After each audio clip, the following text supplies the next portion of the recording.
Mansour, à la visite qu'a effectuée ce matin le chef de l'État, le président Abdel Fattah el-Sisi, dans le gouvernorat de Marsa Matruh.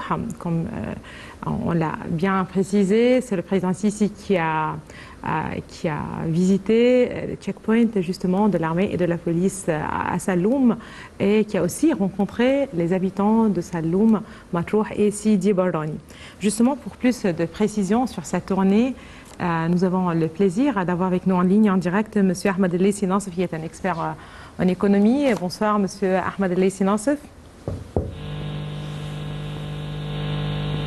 Allô, bonsoir. Bonsoir à vous. Nous parlons justement de la visite qu'a effectuée aujourd'hui le chef de l'État, le président Abdel Fattah el-Sisi à Marsa Matruh.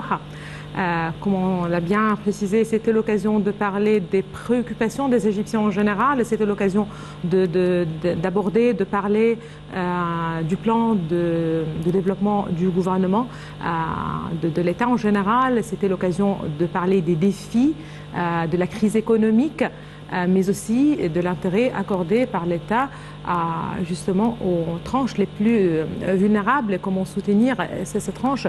Justement, avant de commencer, quel regard vous portez sur cette rencontre et sur cette visite? Je pense que c'était une visite qui était très réussite parce que j'ai bien entendu le discours de son Excellence, le Président, et je pense qu'il a été énormément franche. Il a reconnu tous les défis que le pays a et tous les challenges qu'on est en train de subir ces jours-ci, notamment la crise économique, notamment même les problèmes qu'on a dans l'électricité et tout ça. Et je pense que, différemment à pas mal d'administrations précédentes, le président Sisi ici était très ouvert avec le peuple, très ouvert avec l'audience qui a participé dans ce discours et cette visite. Et il s'est mis à niveau avec le peuple et il était très ouvert. Ce qui donne beaucoup de crédibilité, ce qui donne beaucoup d'espoir à tous les Égyptiens qui ont suivi cette visite. Donc, notamment, ce que j'ai bien aimé, c'est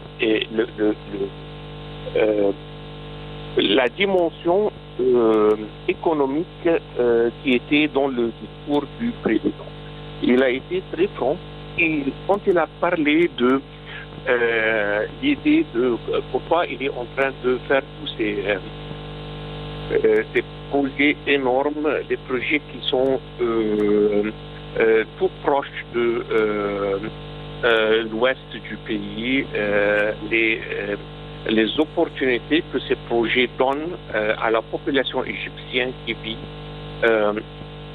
dans cette partie de l'Égypte et comment ça peut, les projets des infrastructures qu'on est en train d'établir dans cette partie du pays, comment ça peut aider la population qui vit dans les deux plus grandes gouvernorats de l'Égypte. Et ça, il y a pas mal de gens qui disent que El Wadi et Matruh sont, ceux de votre surface bien sûr, sont les deux plus grands gouvernorats du pays. Donc, on a des terrains énormes là-bas et on a une opportunité. Il a utilisé, et c'était pas lui, c'est quelqu'un dans l'audience qui lui a parlé, il a fait bien la remarque que à la Méne, il y a quelques années, seulement quelques années, on ne parle pas des dizaines d'années, 2, 3, 5 ans maximum, c'était pratiquement un endroit vide. Et là, au bout de quelques 2-3 ans, avec le bon focus, avec la concentration et une bonne stratégie, El Alamein est devenu comme un centre touristique sur la mer Méditerranéenne qui est devenu très très intéressant avec des activités énormes et on est en train de voir ce qui est en train de se passer surtout cet été. Donc là, le président était en train d'envoyer un message je pense que très importante au peuple égyptien, que on est en train de changer, et on est en train de changer profondément, et des choses que, pas des petites pas, mais vraiment des grands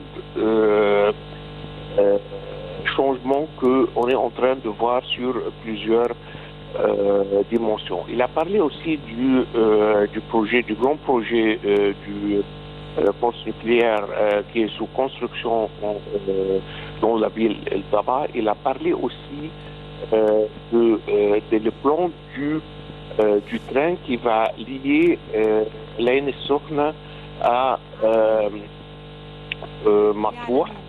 Et là, comment ça va vraiment donner comme une connexion entre la mer Rouge et la mer Méditerranéenne qui va ouvrir énormément des opportunités de commerce et d'activité pratiquement dans pas mal des directions et des axes. Aussi, il a parlé des plans de faire une extension ou compléter la route du Nord jusqu'à ce qu'elle arrive pratiquement jusqu'à la Libye. Et ça va avoir ça va donner un coup de rein très fort pour les activités commerciales entre l'Égypte et la Libye, qu'on a vraiment besoin pour améliorer ce qui est entre le travail du commerce dans